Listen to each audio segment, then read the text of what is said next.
Bonsoir, chers frères et sœurs dans le Seigneur. Nous sommes réunis ici ce soir pour cet enseignement.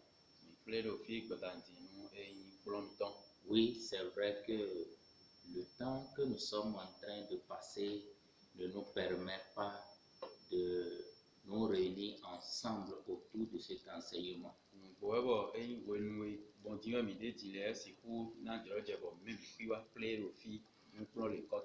Mais Dieu est souverain et il connaît toutes choses à l'avance. Il savait déjà dès la création que ce jour arriverait. Et il avait déjà tout prévu. Il a donné l'intelligence à l'homme de développer la technologie, la nouvelle.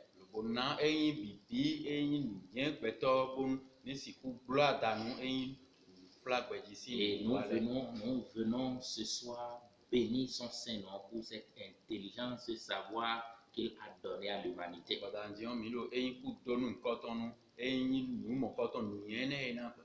C'est la semaine pascale. Et comme nous avons l'habitude de le faire, nous allons faire les 3 jours d'enseignement que nous avons l'habitude de faire sur la Pâque.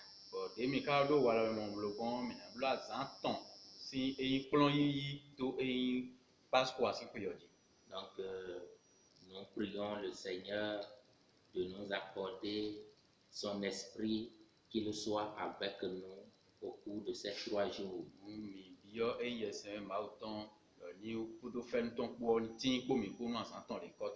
Amen. Amen. Donc, nous allons lire dans le livre de Exode, le chapitre 12. Nous commençons à partir du premier verset. Il est écrit: L'Éternel dit à Moïse et à Aaron dans le pays d'Égypte: Ce mois-ci sera pour vous le premier des mois. Il sera pour vous le premier des mois de l'année. Parlez à toute l'assemblée d'Israël et dites: Le 10e jour de ce mois, on prendra un agneau pour chaque famille, un agneau pour chaque maison. Nous allons au verset 7. Il est dit: On prendra de son sang et on en mettra sur les 2 poteaux et sur le linteau de la porte des maisons où l'on le mangera.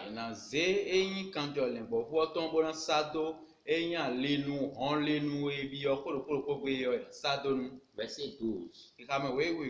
Cette nuit-là, je passerai dans le pays d'Égypte, et je frapperai tous les premiers-nés du pays d'Égypte, depuis les hommes jusqu'aux animaux, et j'exercerai des jugements contre tous les dieux d'Égypte. Je suis l'Éternel. Amen. Amen. Que Dieu bénisse sa parole. Amen. Amen. Nous prions. Nous te rendons grâce ce soir, Seigneur, pour ce moment aussi béni que tu nous as donné. Nous demandons à ce que tu disposes nos cœurs pour écouter cet enseignement. Sois béni au nom de Jésus. Amen. Amen. Le thème de ces 3 jours d'enseignement: la Pâque, une alliance. La Pâque, une alliance. Bien-aimés dans le Seigneur, comprenons qu'il y a des cérémonies ou même des engagements que nous prenons dans nos églises aujourd'hui sans trop en comprendre le sens et la portée.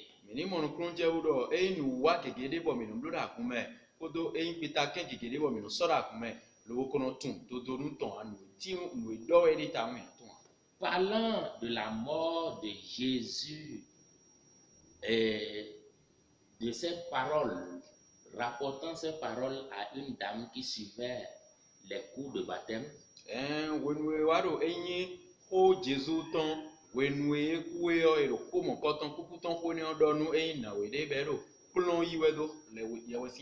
elle s'exclama en ces termes: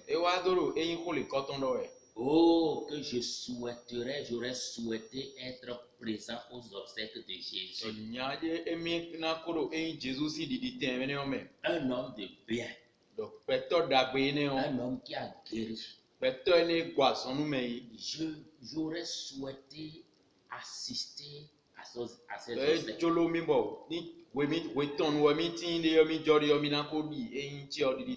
Alléluia. Amen. Nous lisons dans le livre dans l'évangile selon Marc, le chapitre 14, le verset 24. Il est dit, et il leur dit, ceci est mon sang, le sang de l'alliance qui est répandu pour plusieurs. Ici, dans ce verset, le mot principal est le mot alliance. Et au-delà, nous devons comprendre qu'au-delà de toute implication festive,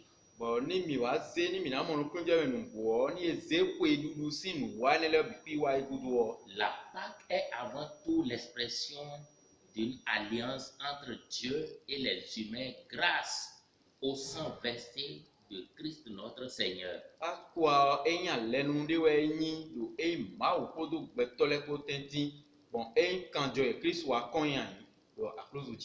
Que ce soit au temps des Juifs ou à l'époque chrétienne,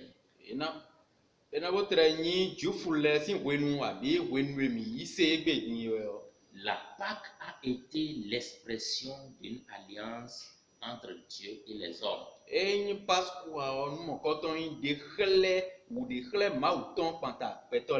nous devons chercher à comprendre ce que c'est qu'une alliance. L'alliance vue sous deux réalités. Nous allons parler de sa réalité non matérielle et sa réalité matérielle. Alléluia. L'alliance est un engagement ou un accord entre deux parties.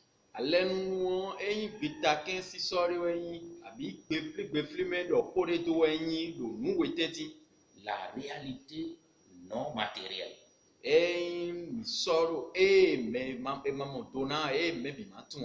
Ça peut être entre humains.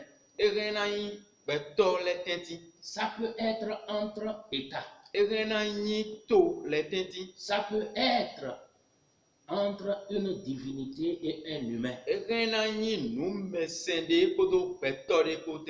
Et selon la Bible,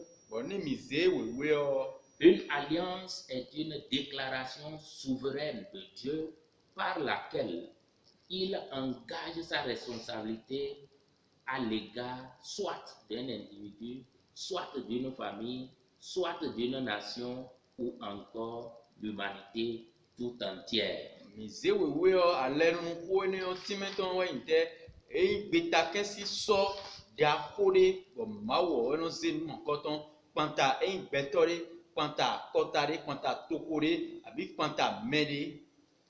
Quant à sa réalité matérielle, l'alliance est souvent caractérisée par un symbole ou un signe.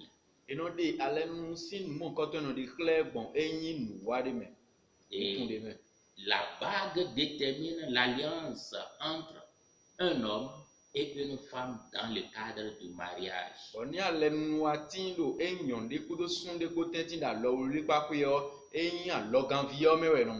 Et nous voyons aussi qu'au retour du fils prodigue dans l'évangile selon Luc, le chapitre 15,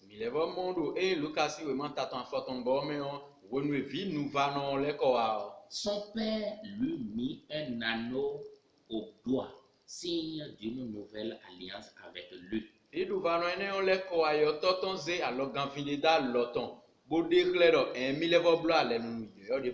Et sous d'autres cieux, l'alliance est caractérisée par des scarifications sur certaines parties du corps.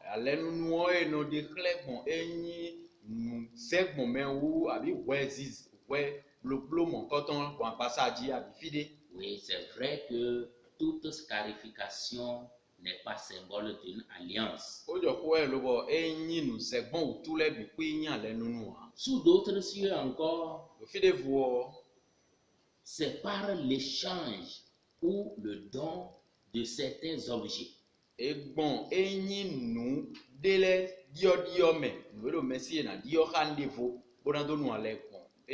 C'est l'exemple de Jonathan et de David dans 1er Samuel, le chapitre 18.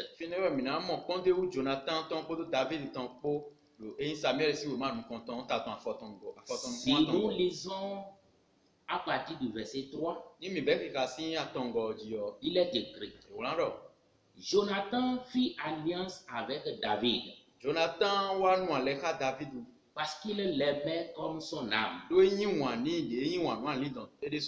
Il ôta le manteau qu'il portait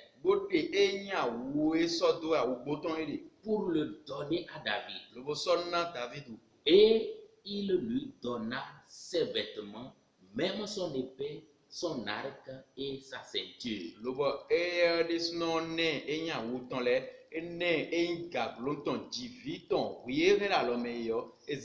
C'est la matérialisation de l'alliance.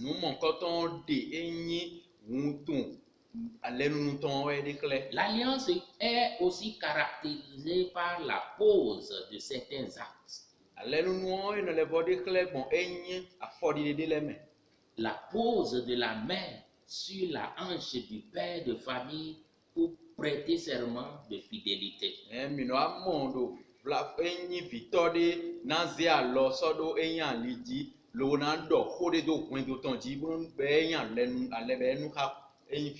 Des hommes ou bien des hommes, des femmes qui se coupent le corps et qui lèchent leur sang réciproquement.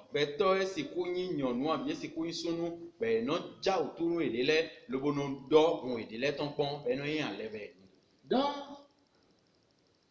le livre de commencement, Genèse,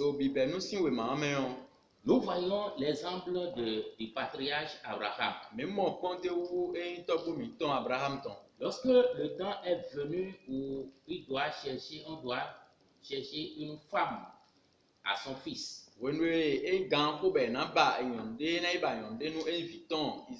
la parole de Dieu déclare dans Genèse 24, à partir du verset 2, Abraham dit à son serviteur, le plus ancien de sa maison, l'intendant de tous ses biens, mais je te prie ta main sous ma cuisse, et je te ferai jurer par l'Éternel, le Dieu du ciel et le Dieu de la terre,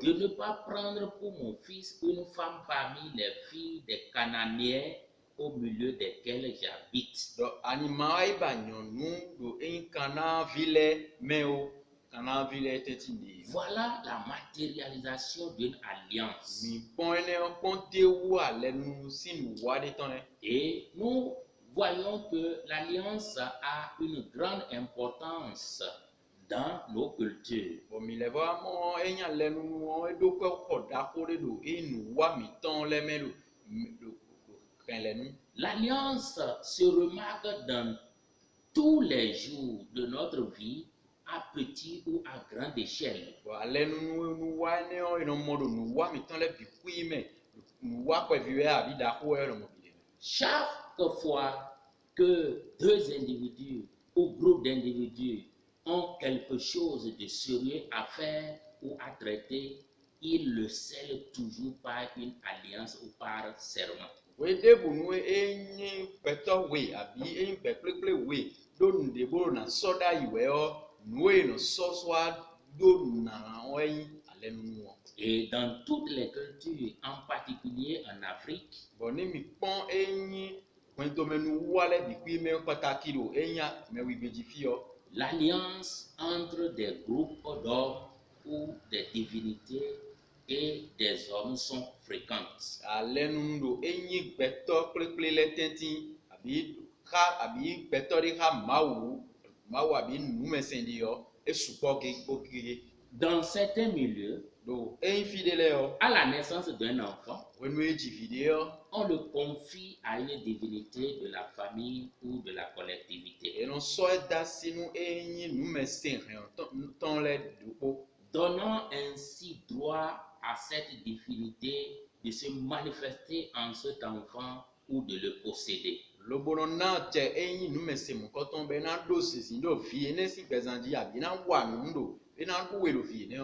Et tant que cette alliance n'est pas brisée en Christ, elle demeure toujours sur l'enfant avec son cortège de malédictions. Mais nous disons gloire soit rendue à Dieu. Parce que l'apôtre Paul nous dira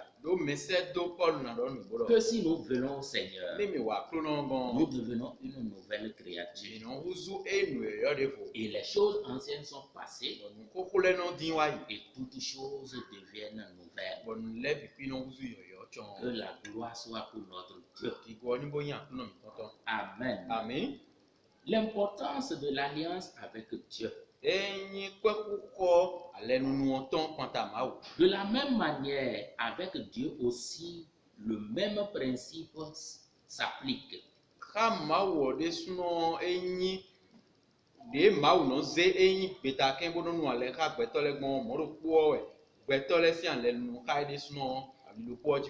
Dieu en réalité ne fait rien avec un individu ou un peuple sans traiter une alliance avec eux au préalable.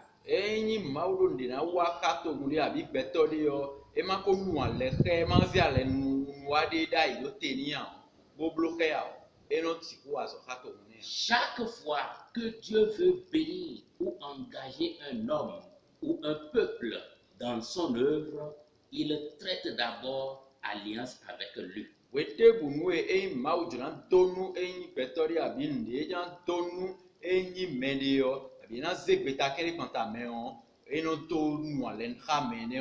Et c'est sur la base de cette alliance qu'il l'élève, il le bénit, il accomplit pour lui ses promesses ou il le châtie. Donc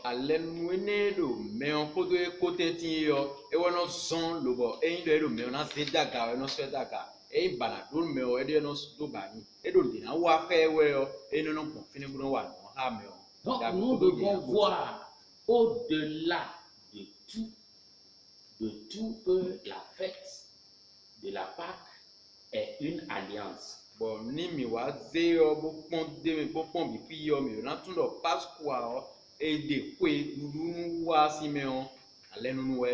Et Dieu veut passer par là, bien-aimé dans le Seigneur, pour traiter avec nous pour traiter avec nous une nouvelle alliance.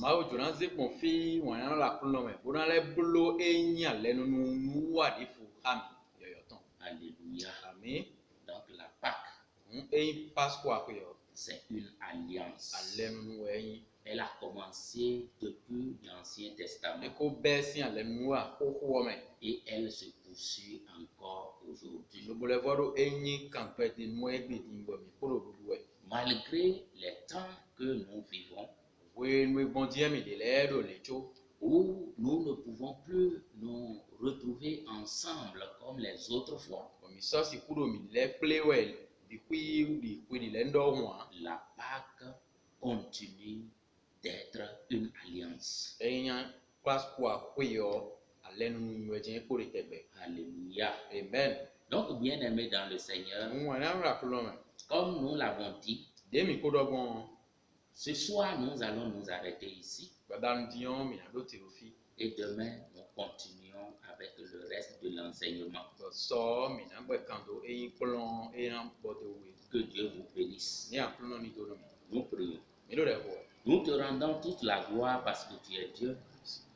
Merci parce que Seigneur, tu es au-delà de ce que l'on pense. Tu as été avec nous et tu as enseigné à ton peuple. Nous remettons, Seigneur, la suite entre tes mains. Que tu inscrives, Seigneur, sur la table de notre cœur cet enseignement. Amen. Afin que nous ayons une compréhension. Au-delà de ce que nous venons d'entendre de la Pâque. Sois béni, Seigneur, au nom de Jésus-Christ. Amen. Donc, à demain pour la suite de l'enseignement. Nous allons voir quelques exemples d'alliances que Dieu a établies dans la Bible.